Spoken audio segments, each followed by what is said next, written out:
손님이 생각보다는 조금 있긴 한데 그래도 다들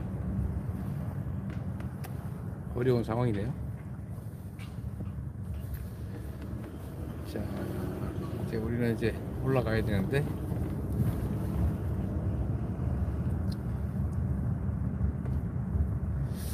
대전에 제가 꽤 오랜만에 왔던 것 같습니다. 그래도 많은 분들이 환영해 주셔서 고맙네요. 오히려 제 걱정을 해주시는 분들이 많네요. 사실 뭐 저보다는 세상을 살아가시는 분들이 훨씬 더 힘들고 어려울 텐데 제 걱정을 해주는 그런 걸 보니까 참 가슴 먹먹합니다.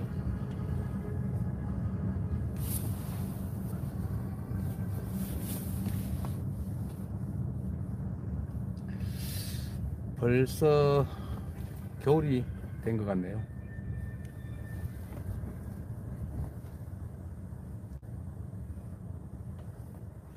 서리가 내렸는데 얼마 전에 낙엽도 지고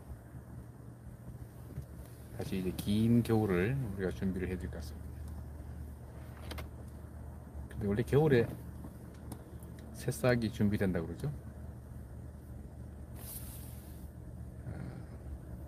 이 나무나 식물들도 겨울을 나야 튼튼해진대요.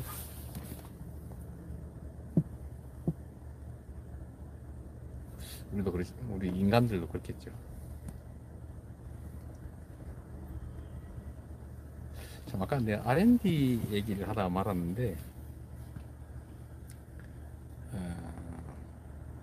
이 중에 아마 오늘 같이 보고 계신 분들 중에 혹시 연구 개발 이런데 뭐 참여하시는 분들이 계신지는 잘 모르겠네요. 근데 이게 제가 경기도지사 할 때도 봤는데 이 연구 개발이라고 하는 게 두 가지 면이 있거든. 그러니까 민간 기업들이 연구 개발하는 거는 이제 돈을 벌기 위해서 하는 거니까. 그러니까 당장 수익이 나는 연구에 집중하는 경향이 있죠. 그런데 정부가 하는 R&D, 그러니까 연구 개발 지원은 사실 당장 수익이 나는 일들을 할 필요는 없죠. 그건 민간이 하면 됩니다. 민간의 연구 개발을 지원하는 기초 연구, 돈은 안 되지만 필요한 연구 이런 걸 하는 거 아니겠습니까? 원래 대학도 인문학, 그러니까 뭐 문학이라든지 이런 것들은 당장 돈은 안 될 수 있는데 그 사회에 이제 문화적 깊이를 깊게 해주는 거니까 꼭 필요해요. 근데 그건 돈이 안 되니까 민간에 맡길 수가 없죠. 보시면 알겠지만 대학들이 전부 다 이제 일종의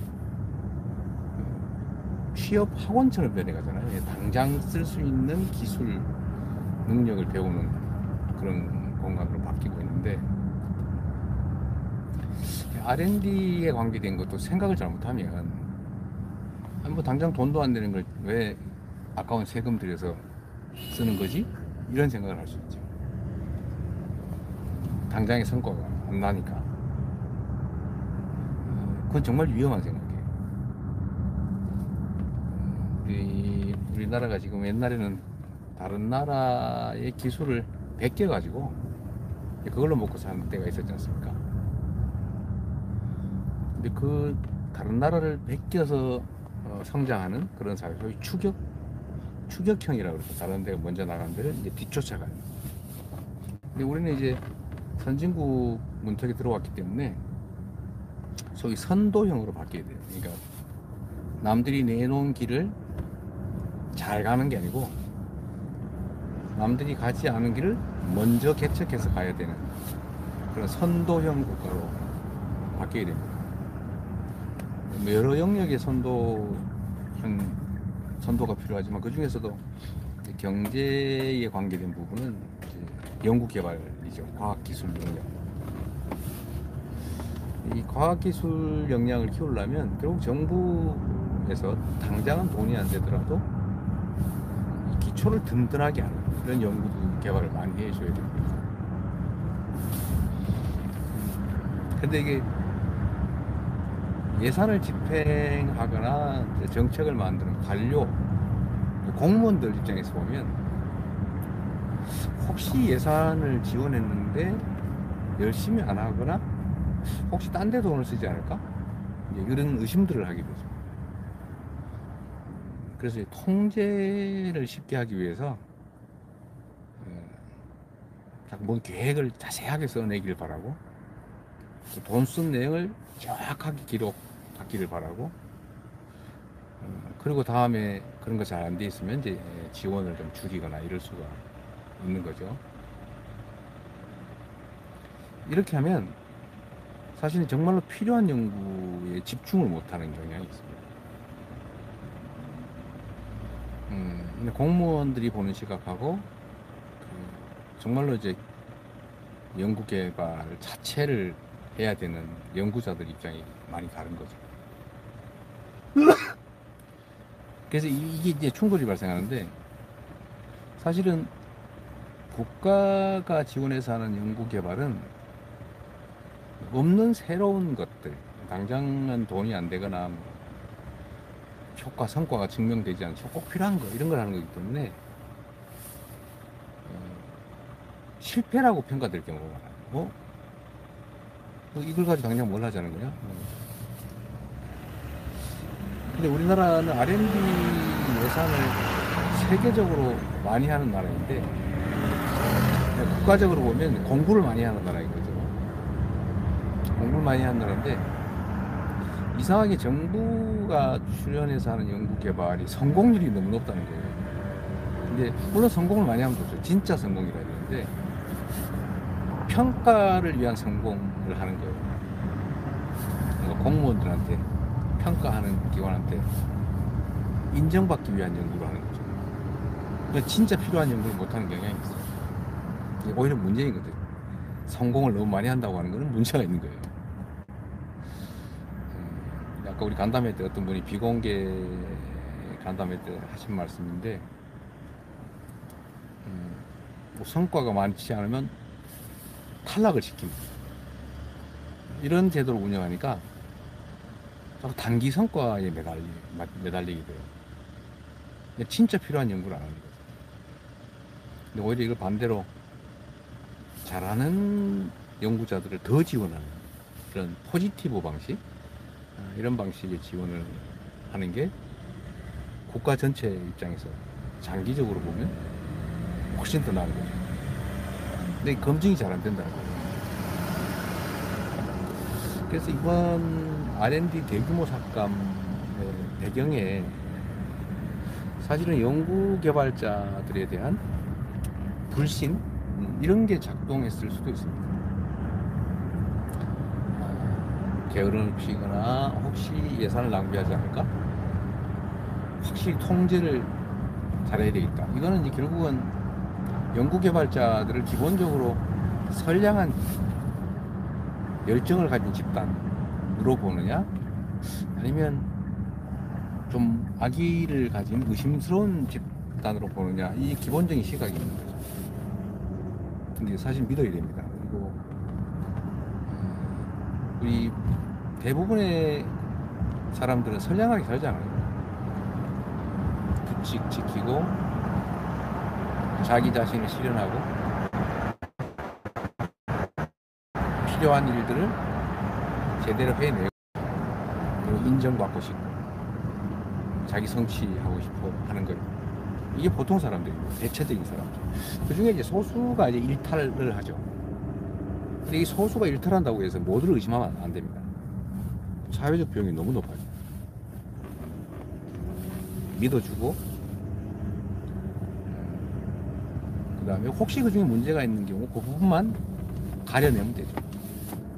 그리고 그런 여지를 좀 없애는 장치를 만들고, 예방하고 검증하고 제재하는 일을 하고, 기본적으로는 신뢰하고, 이렇게 가야 됩니다.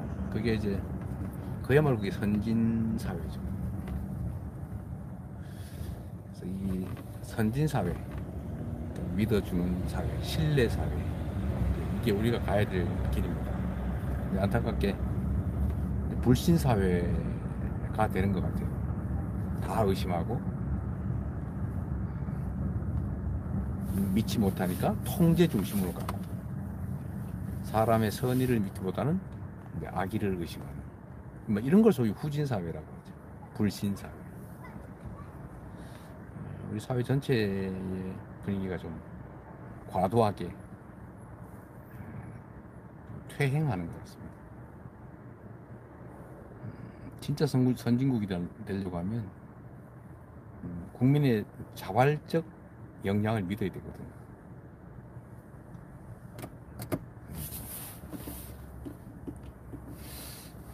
자발성을 존중하고 신뢰해주고 서로 존중하고 의지하고 협력하고, 이런 포지티브한 긍정적인 사회, 이게 우리가 가야 될 길이라는 생각이 들었습니다. 이번 R&D에서 한 대규모 삭감 사태가 아마도 저는 그냥 이 예산을 뭐 죽였다 일부러 살리는 뭐 이런 단순한 행정의 과정이 아니고 정치의 과정을 넘어서서 우리 사회가 과연 어디로 가야 되느냐라고 하는 근본적 고민을 좀 하게 되는 계기가 되지 않을까 그런 생각합니다. 뭐 위기를 언제나 기회로 삼아야 되니까 이런 나쁜 상황이긴 하지만 더 좋은 상황을 만들기 위한 기회로 우리가 활용을 해야 되겠죠.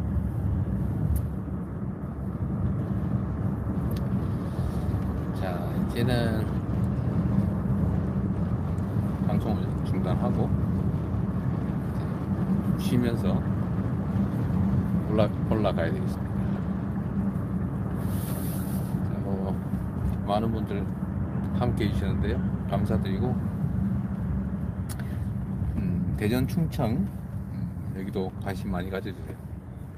사실 대한민국에 이렇게 지리적 공간적으로 봤을 때 충청이 중심이죠. 중간이기도 하고 중심이기도 하고. 근데 이제 사실 우리나라가 너무 서울 집중이 심화, 요즘 식으로 표현하면 악화, 나빠지고 있죠. 너무 많이 몰려서 나빠지고 있는데, 이게 나중에 국가 발전에 크게 장애가 될 수 있습니다. 지금도 사실은 장애가 많이 되고 있죠. 너무 많이 몰려서 서울은 미어터지고 비용도 높아지고, 지방은 다 그냥 텅텅 비어가지고 소멸하게 생겼어요. 이러면 이제 국토 전체의 효율성도 떨어지죠. 그래서 국가 균형 발전이라는 측면에서 보면 이 충청권이 매우 중요하죠. 물론 뭐 저 영남, 호남 뭐 이런 쪽도 더 관심 가져야 되고 더 균형을 맞추기 위해서 노력해야 되겠습니다. 정치적으로 보더라도 이 충청, 대전 이 지역이 가지는 상징성이나 영향력도 매우 크죠. 그래서 오늘 혹시 보셨겠지만 충청 대전 지역에 이제 전 구청장 하시던 여성구청장 박정현 전 구청장을 저희가 최고위원으로 지명을 해서 오늘 함께 왔습니다. 근데 이거는 뭐 제가 지역주의라고 보시면 안 될 것 같고, 지역 균형을 맞추기 위한 우리 당의 의지를 표현해 드리는 거죠. 지역 균형 발전에 우리 더불어민주당이 가지고 있는 신념, 지향, 이런 것을 보여주는 것이다, 이렇게 생각해 주시면 좋을 것 같아요. 실제로 저희도 많이 관심 가져야죠. 총선도 사실 너무 중요한 역사적 분기점이 되고, 지금 나라가 전체적으로 정치적으로도 그렇고 경제적으로도 그렇고 사회 문화적으로도 그렇고 너무 많이 퇴행을 해서 많은 분들이 걱정하십니다. 지금은 저희가 이제 민주당이 국회 과반을 점하고 있으니까 시스템이나 제도 자체를 뜯어 고쳐서 퇴행시키지는 못하고 있죠. 법률 시스템 범위 내에서 물론 뭐 위법한 시행령이나 뭐 이런 걸로 막 많이 망가지긴 했지만 그래도 근본적으로는 법과 제도 자체는 마음대로 못 고치니까 어느 정도 막고 있는 거죠.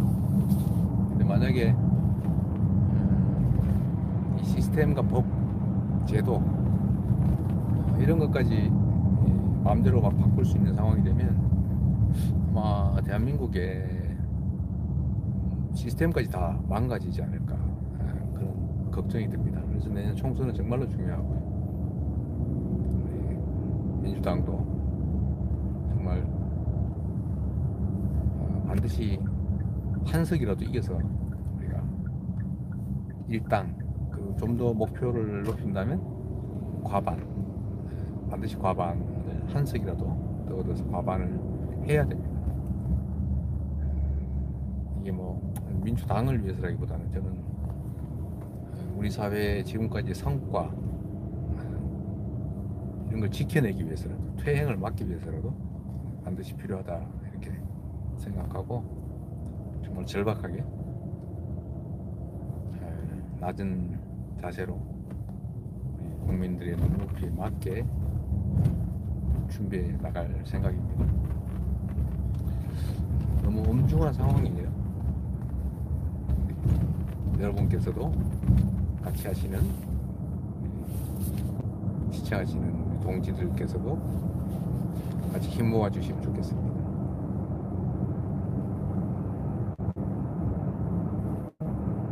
좋은 날 되시고요. 함께해서 고맙고 반갑습니다.